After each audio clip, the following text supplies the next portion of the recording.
Well, hello, grievers. Mandy here. Restorative grief is all about creating easy access to healing, no matter where or who you are. That's why I want you to remember that if you want grief support beyond a podcast, our Patreon features monthly workbooks to accompany each episode, as well as a Discord channel for more private chats and occasional bonus content as well. Supporting this work with your finances means investing in your own wellness and the healing of others, and that in itself is an incredibly generous and restorative practice. The link to the Patreon is in the show notes, but reach out with questions, okay? Now, let's get on to this week's episode. Welcome back to Restorative Grief with Mandy Capehart. You are listening to episode 130, titled Learning to Surf.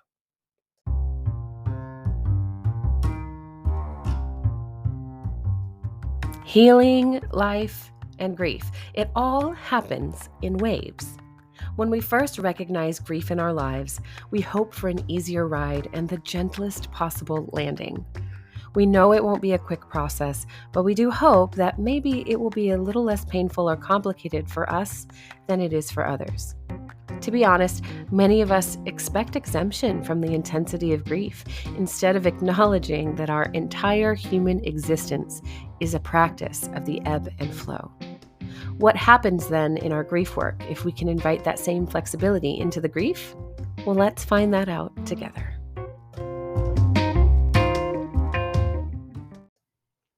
The ebb and flow nature of life and grief is a universal human experience. And yet, the privileged lives so many of us lead mean that we have a tendency to deny our pain and instead put all of our energy toward survival, toward happier things, toward the prevalence of good vibes only. And that demonstrates how many would prefer a linear grief experience with a clear start and finish. Would that it were so simple, right? In reality, our good vibes are intertwined with low spirits, leaving us to navigate unpredictable emotional terrain as often as the sun rises. But that does not need to be a negative experience. We simply need to learn how to surf.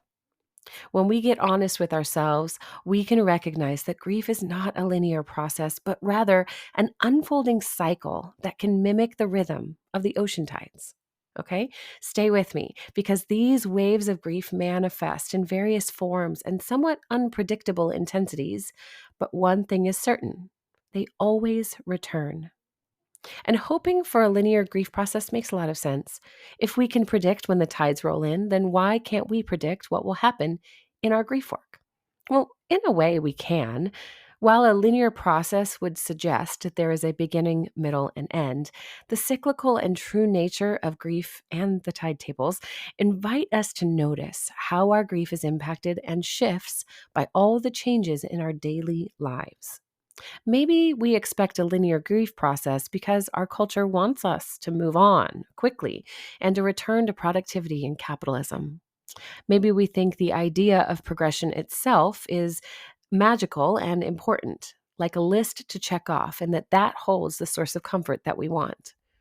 Or maybe we suspect others of grieving in a linear and predictable way, and then assume our story can be crafted the same as theirs, as if it were actually true for them.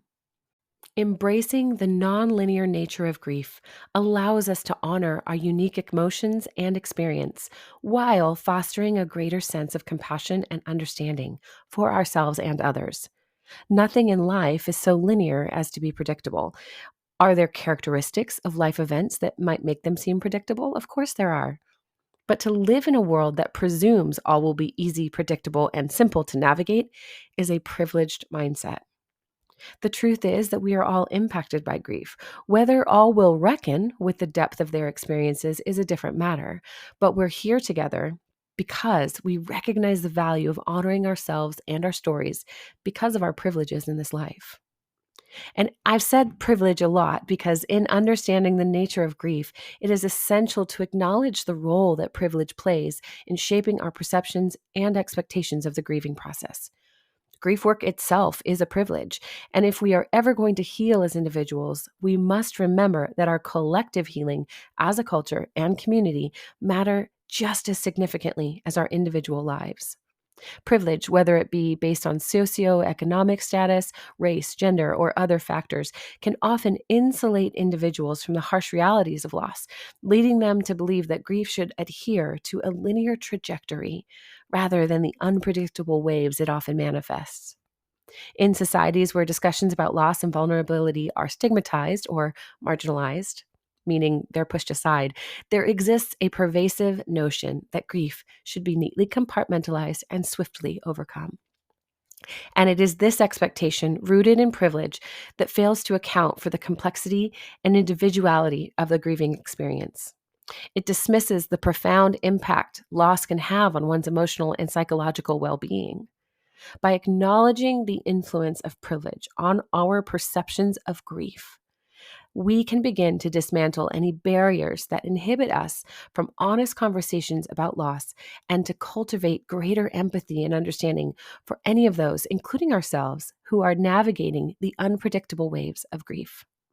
Bringing this intentional and humble mindset to grief work is also what invites the collective to experience a richer sense of connection and communal healing. So, why does grief come in waves? One of the hardest parts of grief work is honoring ourselves by staying with the ups and downs of emotionally intense grief work. It can be draining to feel like we've made progress one day, simply to wake tearfully the next and feel 10 steps away from where we thought we'd be today. Part of the work we face is honoring the part of us that just doesn't always have the energy or the spoons, if you like spoon theory, to keep up with that busy, demanding pace of our daily lives. Because we are grievers, but we are also parents and friends, coworkers, neighbors, creatives, caregivers, and even more. We hold a lot of roles in our lives. And yet, while some of these are identities we can set aside for a time when necessary, the role of griever in our lives isn't one we can so easily dismiss. So, when we recognize that the intensity of loss has drained our internal resources, we must take a step back for perspective. Staying front and center with the grief work can be too intense for our nervous systems to navigate, and the complexity of our losses will always cause a wave to crash down at just the wrong moment. Right? We've all done the grocery store yelling match or something similar, shouting at the innocuous question about cereal because, frankly, we've just been asked one too many questions that day. And when that scenario comes on the back of a grief heavy day, we just can't pretend that we saw it coming, but we also cannot pretend that it doesn't matter. These outbursts are just as valid as waves of grief as unexpected sobbing at the dentist or our end of the day collapse into bed at 7 p.m. The truth is that, like life, our grief in waves reflects the nature of emotions and our innate human design. We flow. We thrive in spaces where our humanity is given ample room to spin and explore and expand. When our emotional, mental, physical, and spiritual parts are all given room to breathe and find expression, we experience a richness in life that we can't always explain, and yet still we crave. Think back to a time when you were younger. Do you remember being in a playful, safe setting where you experienced this kind of lighter expression of self? Maybe you can see yourself spinning on a playground or with family playing games. And if you can't recall any memories like this, take a moment to picture a younger version of you running through a field of tall wheat or flowers.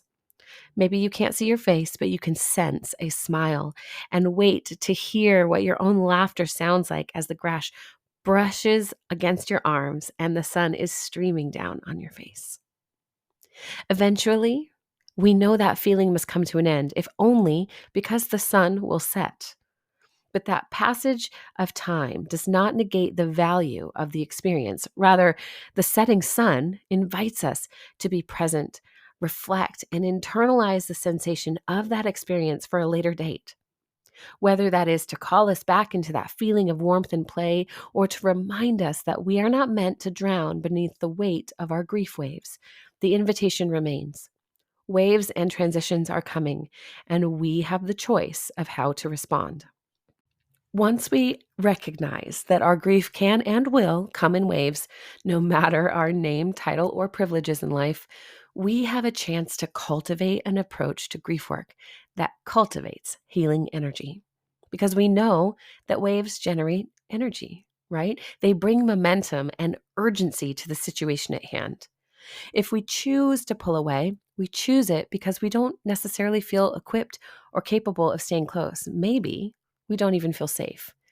But that's just it. This is the moment where we can learn how to surf and grab a board instead of running for the shore with every turn of the tides. Sometimes grief can feel insurmountable, but I promise pathways exist where healing with grace and resilience for yourself and the process can be found. There are several areas for you to explore while grieving within.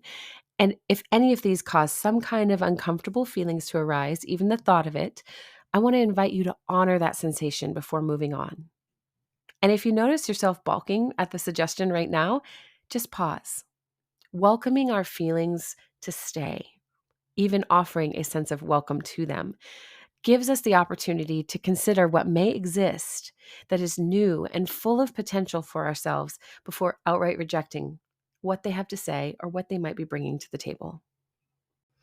When we decide to do our own grief work, we are inviting healing energy into our lives through honoring our emotions, practicing self-compassion, cultivating mindfulness and asking others for support, engaging in rituals of remembrance, and embracing our creativity. Any way that we practice these strategies is up to us, and that individual idea matters greatly. So rather than give you a checklist of ways this week to test each of these out, I want you to imagine that each of these is the name of a new beach. Picture yourself at the edge of the surf with a new board in hand. You are moments away from entering the water, but it is up to you to decide when that happens. The beach you're on is not crowded, and the only people witnessing you in process are your favorite, safest people in life. They aren't here to judge your surfing, but simply to stay with you as you work out your best way to paddle, find your bearing, finally stand, and learn how to fall.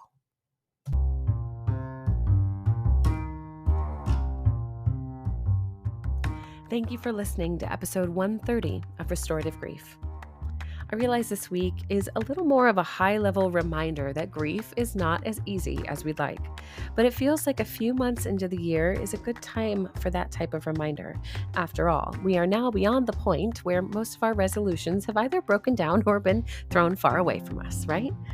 Grief is a testament to the depth of the human experience, and when we've spent so much time doing the work, it can be hard to stay engaged, motivated, or inspired to stay with ourselves and keep on the path. So as you continue to navigate the waves of grief in your life, please remember that your journey through healing will look differently than everyone else. You're not going to arrive and be healed, but with intention, self-compassion, and remaining connected to yourself, you will emerge from each wave with a little more grace and a little more resilience than before. If this is your first time listening to Restorative Grief, I want to encourage you to stay with yourself. I know the pain makes it tempting to throw in the towel because grief work is hard. Hard doesn't even really begin to touch it. But you're here because the life spent ignoring grief is no longer sustainable either. So before you go, be sure to subscribe to the show for extra insights and support in your grief work because you are not doing this alone. And as always, one last thing before we go. Please remember, the only solution for grief is to do the work of grieving. Thank you for listening. I'll see you next week.